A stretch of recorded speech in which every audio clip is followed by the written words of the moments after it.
Deep Dive Podcast by the Boca Raton Tribune. Welcome to the Deep Dive. Today, we're digging into, a really charged situation down in Boca Raton. It's this whole mix of public money, a private company's health, and, a big transit project. That's right. We're basically trying to unpack this shock claim, as some called it, from a local activist. The claim is that Brightline, the rail service, is potentially facing a shutdown because of financial trouble. Okay, so a pretty dramatic claim. And our sources are kind of interesting here, right? We've got the actual words from the activist, John Perlman, from a public hearing. Exactly, his direct testimony. And then we have a newspaper report from the Boca Raton Tribune to give us some context and balance. Got it. Yeah. So our job is really to look at the specific allegations Perlman made, especially about Brightline's money troubles, and then see how that lines up with what the local community redevelopment agency, the CRA, is planning to spend. A lot of money involved. A lot of money. Okay, let's unpack this then. So the activist's main point seems to be about risk, yeah. He's saying Boca Raton is pinning its downtown future, this big transit-oriented development, or TOD, on a 99-year lease with Brightline. Mm-hmm. And the core of his argument is, wait a minute, you're tying yourself for almost a century to a company that he says is financially deteriorating very rapidly. That's the phrase he used. 99 years, wow, that's generational. You'd want that company to be rock solid, surely. Absolutely. But Perlman paints a very different picture. He listed some pretty specific financial red flags. Okay, so what were the big ones? What numbers did he throw out?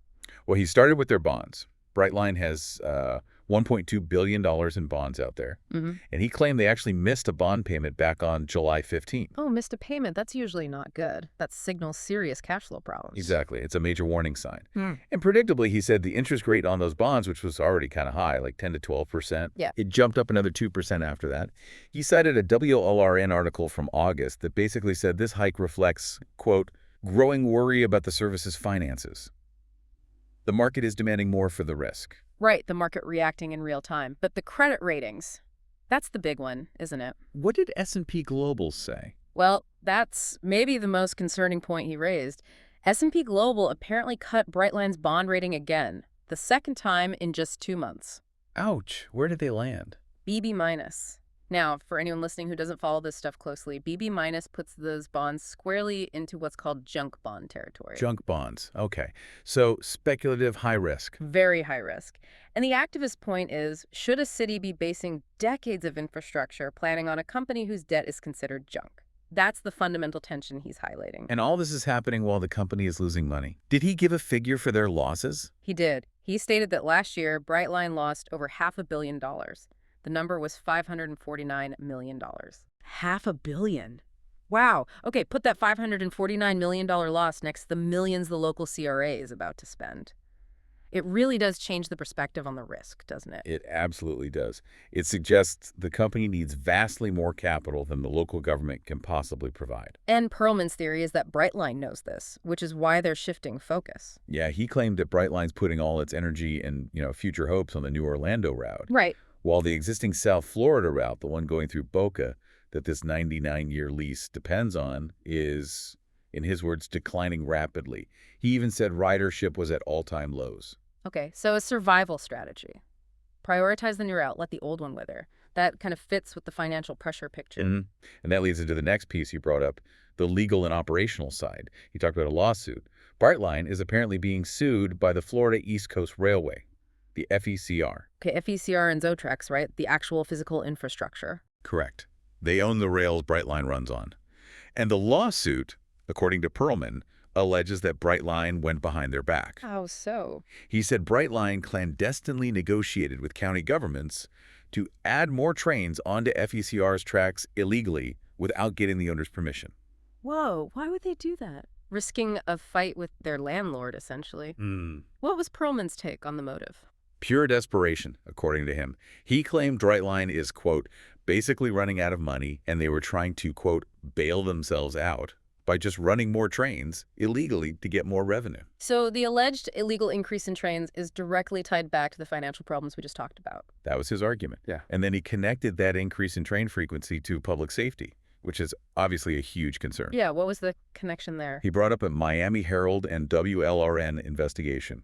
He claimed that investigation found over 180 people have died after being hit by Brightline trains. 180 people, that's staggering. It is. And he stated, this potentially makes Brightline the, quote, deadliest major passenger railroad in the United States. So he's painting this picture of alleged illegal actions, driven by financial need, leading to terrible safety outcomes. It's a powerful argument to make at a public hearing. Okay, so that's the case against Brightline stability and practices. But then there's the other side. The city, through the CRA, aren't they just ignoring all this? Because their spending plans sound ambitious. Ambitious is putting it mildly.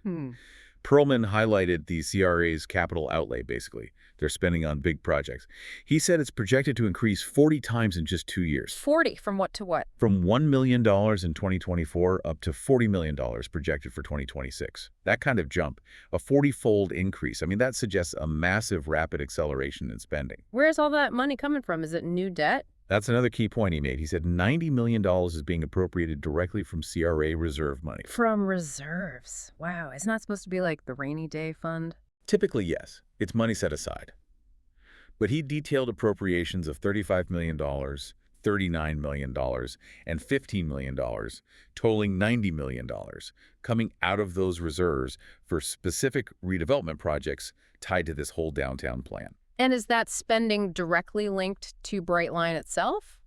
Or just generally in the area? There's a direct link too. He noted the CRA plans to spend another $7 million of taxpayer money specifically to build an east platform for the Brightline station. Okay, so local taxpayers are literally paying for a piece of the station infrastructure for this private company that he claims is about to go under. That's exactly the tension he's pointing out. Right. And this is where the transparency issue comes in, isn't it? He asked for details on where all this money is going. Yes. This is maybe where it gets, as you said, really interesting.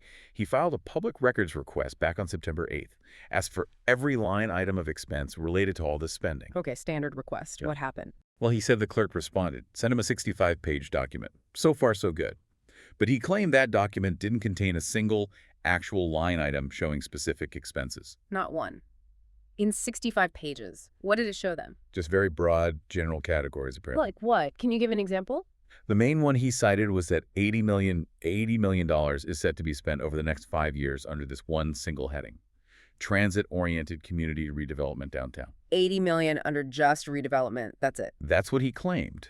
And you can see why that raises transparency flags. For $80 million of public money, you'd expect. Well, more detail than that. Right. It makes it basically impossible to track where the money's actually going. And that lack of detail feeds right into his biggest allegation, doesn't it? If the specifics are hidden, what does he think that $80 million is for? He was pretty blunt about it. He asserts that money isn't going to benefit the citizens of Boca Raton. He claims it's actually going to boost the profits of developers. He used this very colorful phrase, terror frisbee buildings. Okay, terror frisbee buildings. I assume that's his term for the new modern developments downtown. Yeah, you know, the high-density, glassy buildings associated with a TOD project.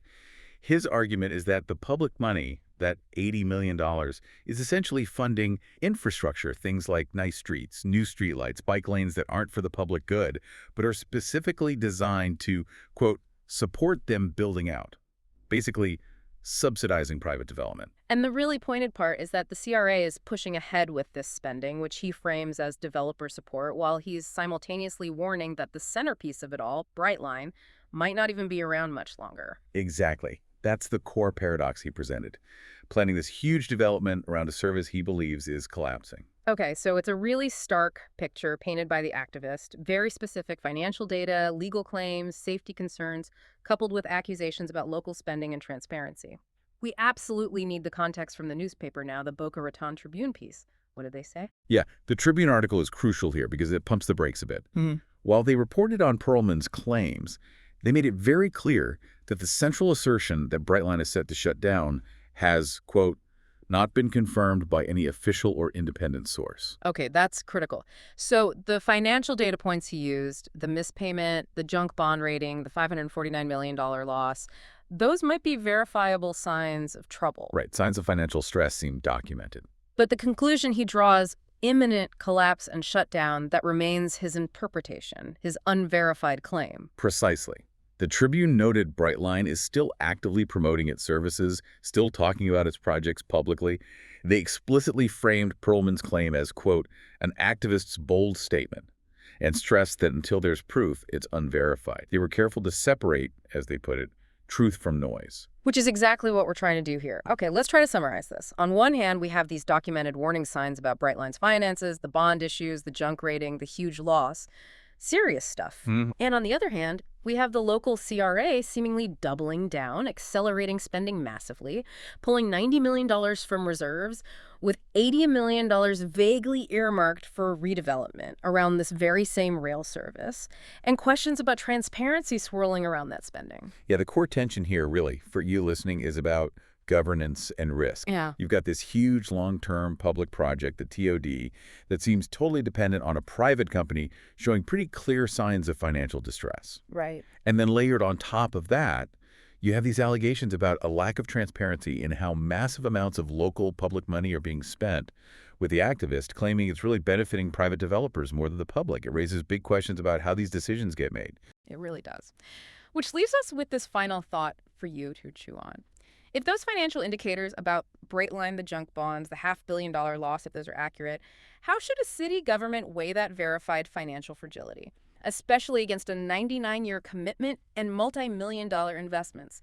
When does backing a project like this cross from visionary public investment into just reckless public risk, particularly if the spending details aren't fully transparent? It's a tough balancing act, building a city's future when a key piece might be built on shaky ground.